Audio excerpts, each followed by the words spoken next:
गणेशाय नमः। ॐ श्री हनुमते नमः। ॐ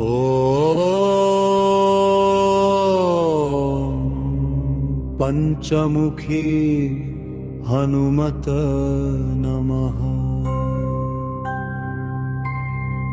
पंचवक्त्रं महाभीमं त्रिनेत्रं च महाबलं सिंहिकागर्भसम्भूतं हनुमन्तं नमाम्यहम्। ॐ हनुमते रक्ष रक्ष सर्वतो माम्। ॐ हनुमते रक्ष रक्ष सर्वतो माम्। पूर्वे हनुमान् कपिमुखधारी रक्षतु माम्। दक्षिणे नारसिंहवपुर्मा सदा पातु। पश्चिमे गरुडरूपवान् रक्षतु। उत्तरदिशि वराहरूप सदा रक्षतु माम्। ऊर्ध्वे हयग्रीवविग्रह पातु मे शिरः। अधस्तात् ब्रह्मास्त्ररूप पातु पादयुग्मं सदा मम। अष्टदिशि रक्षतु पञ्चवक्त्रः स्वप्ने जाग्रति गच्छतः। पश्यन्तं हसन्तं चलन्तं सर्वदा रक्षतु हनुमान् महाबल। ॐ अञ्जनीसुताय महाबलाय रामदूताय नमः। ॐ किलकिलाय वीराय विक्रान्ताय नमो नमः। ॐ भूतप्रेतपिशाचादिनाशाय स्वाहा।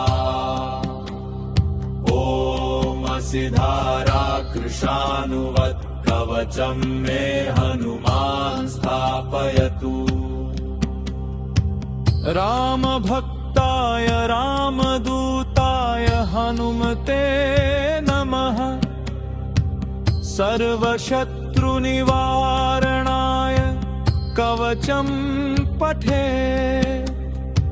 रक्षां कुरु महाबाहो त्राहि त्राहि नमोऽस्तु ते। ॐ हनुमते नमः।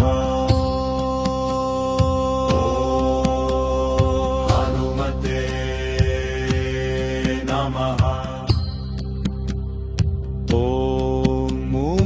अञ्जनीगर्भसम्भूतमारुतात्मजमुत्तमम् श्रीरामप्रियं भक्तं वन्दे लङ्काभयङ्करम्। पञ्चमुखं भरं देवं हनुमन्तं नमाम्यहम्। पूर्वं तु वानरं वक्त्रं कोटिसूर्यसम्प्रभम्। दक्षिणे नारसिंहं च भयनाशं सदा स्मरे। पश्चिमे गरुडं वक्त्रं वक्रतुण्डं महाबलम्। उत्तरं तु वराहं च कामरूपं महाबलम्। ऊर्ध्वं हयग्रीवमुखं शङ्खचक्रगदाधरम्। एवं पञ्चमुखं रूपं हनुमन्तं महाबलम्। यो स्मरेत्तदर्थाय सर्वशत्रुभयं हरे।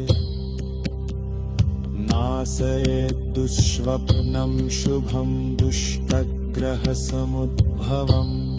अभिचाराणि सर्वाणि मन्त्रतन्त्राणि भूतले सापराध्यं न मुच्येत्तु पञ्चवक्त्रं हनुमतम् यं यं चिन्तयते कामं तं तं प्राप्नोत्यसंशयम् श्रीराम जय राम जय जय राम श्रीराम जय राम जय जय राम ॐ हनुमते रुद्रावताराय नमः पंचमुखी हनुमते नमः ॐ रक्ष रक्ष हनुमते नमः ॐ हनुमते रुद्रावताराय नमः ॐ पंचमुखी